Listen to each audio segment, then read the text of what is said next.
So there's a point at which someone who is your family becomes your unfamily. And I think that the two things that make up family are someone who understands and accepts you and has your best interests at heart. Those are the two key things about family. And if you don't have those things, then how can someone be family? I don't think family has anything to do with blood connection, someone being your parent or your sister or whatever. It's all about those two things. It's someone who you can trust, who cares about you. And with my mom, she started to become my unfamily from a really early age. And like the earliest memory that I associate with this is like my mom was Christian Presbyterian, and from the age of 4, maybe even younger, I knew that I was an atheist. It was just like obvious to me. It was as natural as like any other part of human nature. As natural as it is for a bird to fly, or for a lion not to fly. You know what I mean? But she wouldn't believe me, or she wouldn't accept that.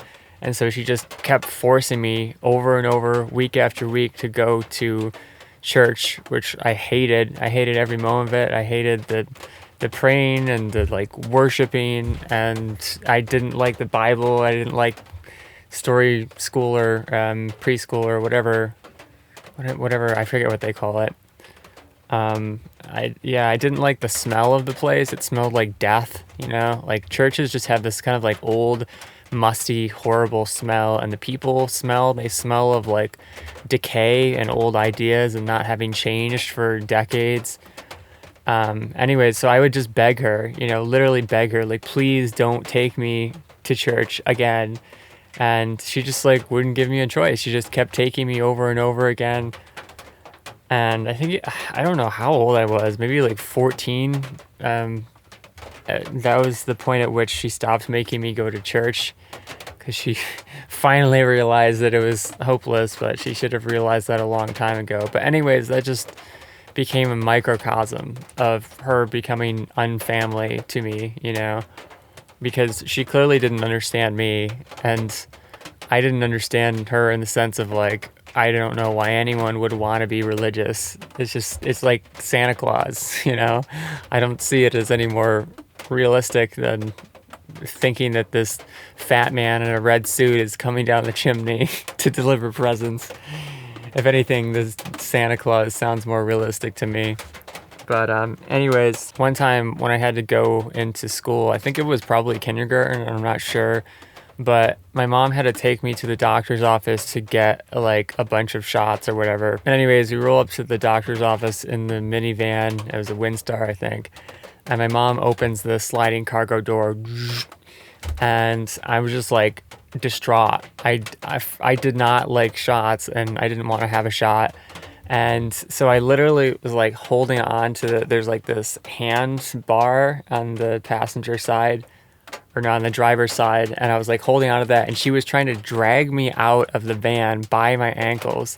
And instead of thinking like, why is this child having such an extreme reaction? Maybe I should think about what's going on here. Maybe I should talk to them to find out more, maybe I should do some research to see, like, is this thing that I'm forcing my child to do, which they're responding to as if it's a life and death situation, is this actually healthy? Is there an alternative, etc., etc.? But no, she just like dragged me out of the van and into the doctor's office, and then I had the shots, and then like my whole life, I ended up having severe autoimmune problems. And, like I thought at the time, I just thought it was like, or later, I thought it was like this funny story, it's the kind of thing that would have happened in like A Christmas Story, that movie.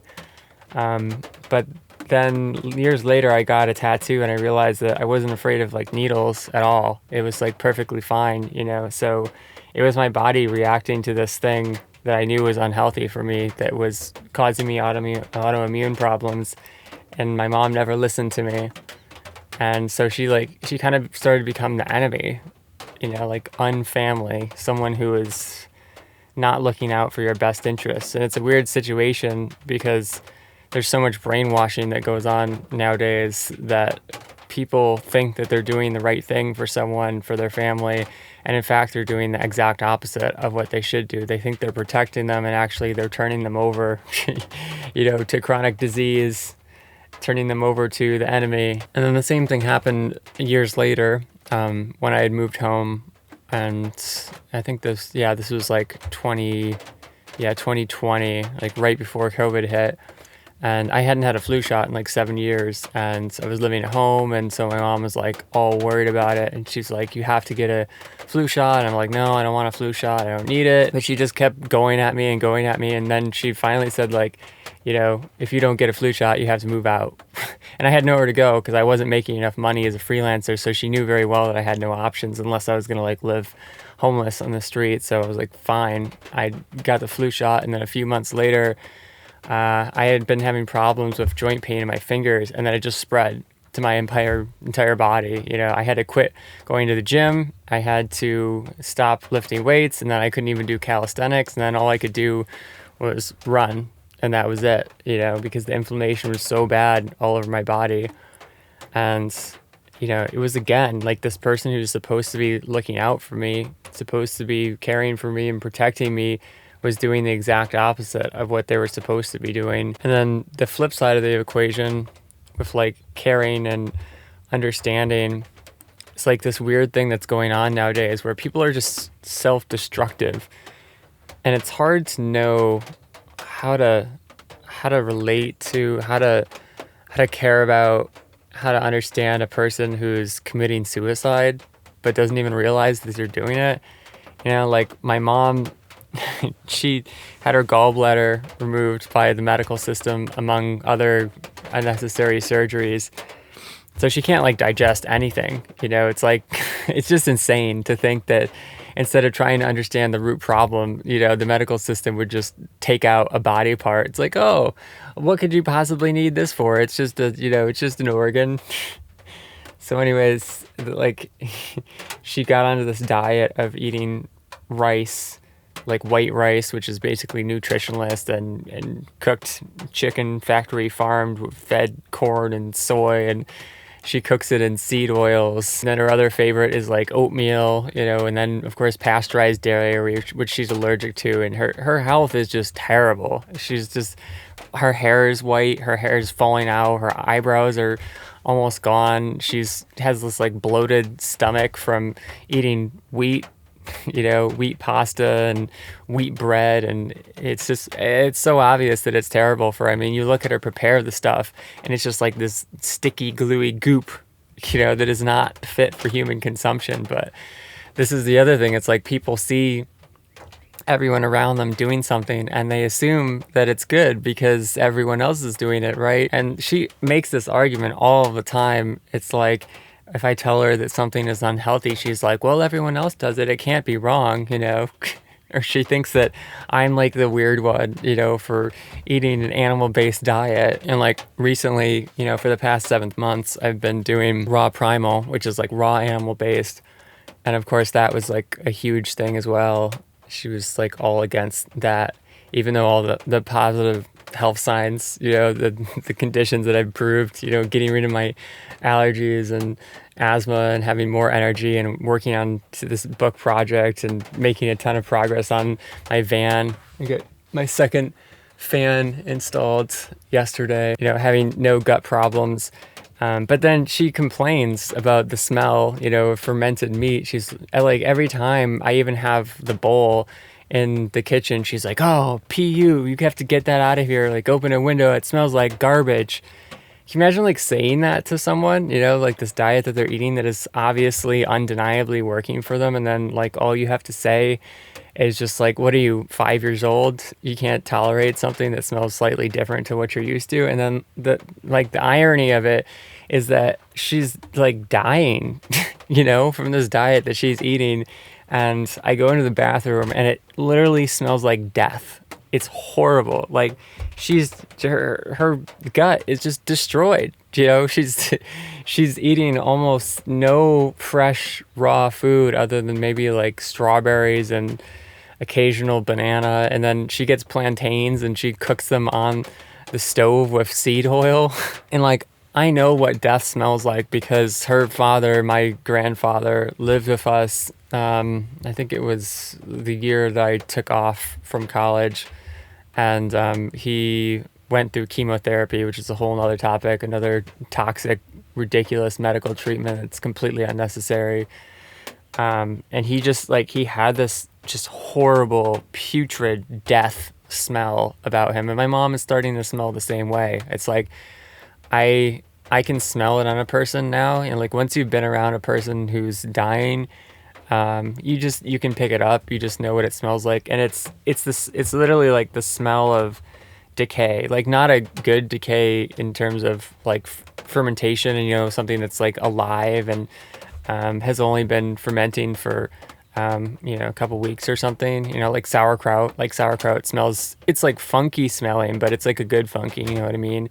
But the death smell is like something that's been decaying for a long time, and it's just like this anti-life smell. Like this concept of unfamily doesn't exist in natural human conditions. Like in tribes, you wouldn't have a person who was eating a diet that was clearly killing them, and then they would just continue eating it. Like the tribe would step in and say, like, what are you doing? You're killing yourself. But in modern society, it seems to be fashionable to kill yourself. And so if you haven't completely shut yourself off with caffeine and alcohol and video games and television and documentary TV specials, then what you see all around everywhere is sort of like these unpeople, unfamily, unfriends, unrelatives. It's almost as if like someone has figured out how to flip a human being inside out. It's like a strange thing to say, but that's the best way that I can describe it. Like everything that a human being should do that is good and natural is the opposite of what is being done today. But the interesting thing, I guess, is that there's like two types of people who respond to this process of becoming an unhuman or an unfamily member or whatever.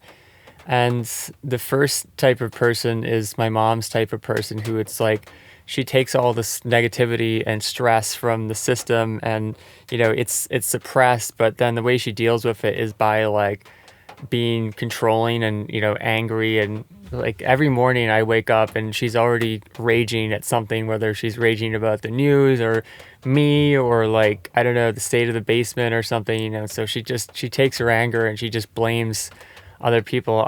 I'm actually serious when I say I don't think she's ever said the word or the phrase "I'm sorry" to me in my entire life. I'm actually not kidding about that. She's one of those people that never says she's sorry for anything. Like when I got the van, I went to install the windows, or the first window, and she was like, she put all those conditions on it. She's like, oh, you can't do it yourself. You have to hire someone to do it. Even though I obviously like didn't have money to, like, if I had hired someone to do everything with my van build, I would have no van build, right? I mean, you just have to do things DIY unless you're super rich.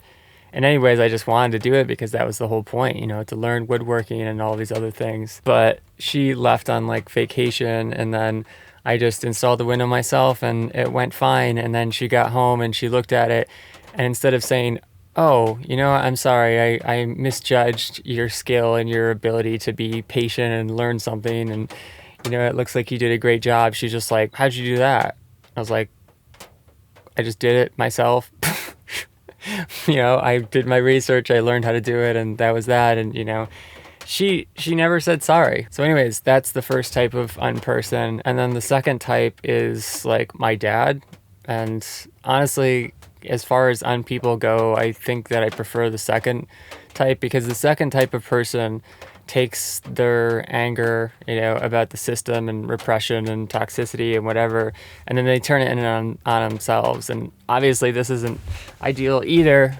It's not fun to be around a person that is sort of like self-torturing and like frustrated and whatever, hates themselves, is really hard on themselves. But it's better than a person who is hard on you because they're not at least willing to own their own toxicity. You know, like with my dad, if he's frustrated about something, he'll just say like, "Oh, like stupid Dave," you know. And like I said, that's really hard too, but at least he's making an effort not to let that toxicity escape out into the world, which is something, you know. But on my side of things, particularly when it comes to diet, my parents are just suicidal. I mean, there's no other way to put it, really. They're like, my dad is, you know, eating hot dogs and beer, um, and he's going blind from macular degeneration, and he sits in front of the television, and not all the time, you know, like he still works on woodworking projects and stuff, but like you can't be doing that, you know. And then, like I said, my mom is on an absolutely terrible diet that is just obviously destroying her health. So for me, it's like, how do you relate to this person? Like, what are they?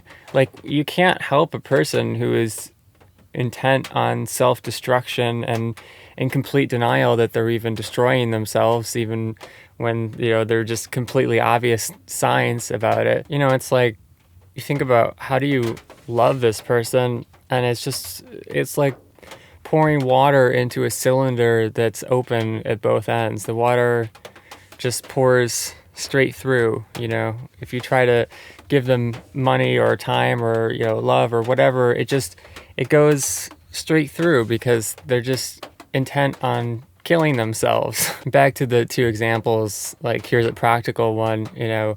I've cured so many symptoms naturally. Like with allergies, I realized that I was allergic to pasteurized dairy, and I can flip my allergies on and off by eating it or not eating it. And so, you know, like I've been allergy free for what, 4 years, 5 years almost, I think now.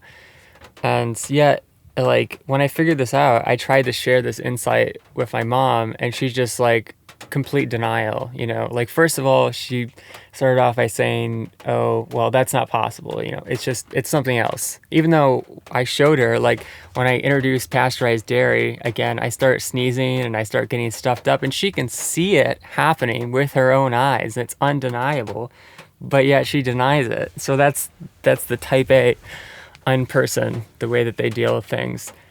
And then the type B person is like so negative, like towards themselves, that it's almost like they think that they don't deserve to get better or something.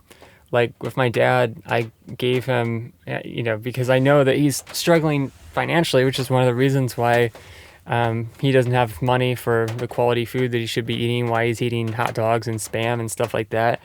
But at one point, I just gave him this whole order of salmon, like really high quality, wild caught salmon, about $140 worth, frozen.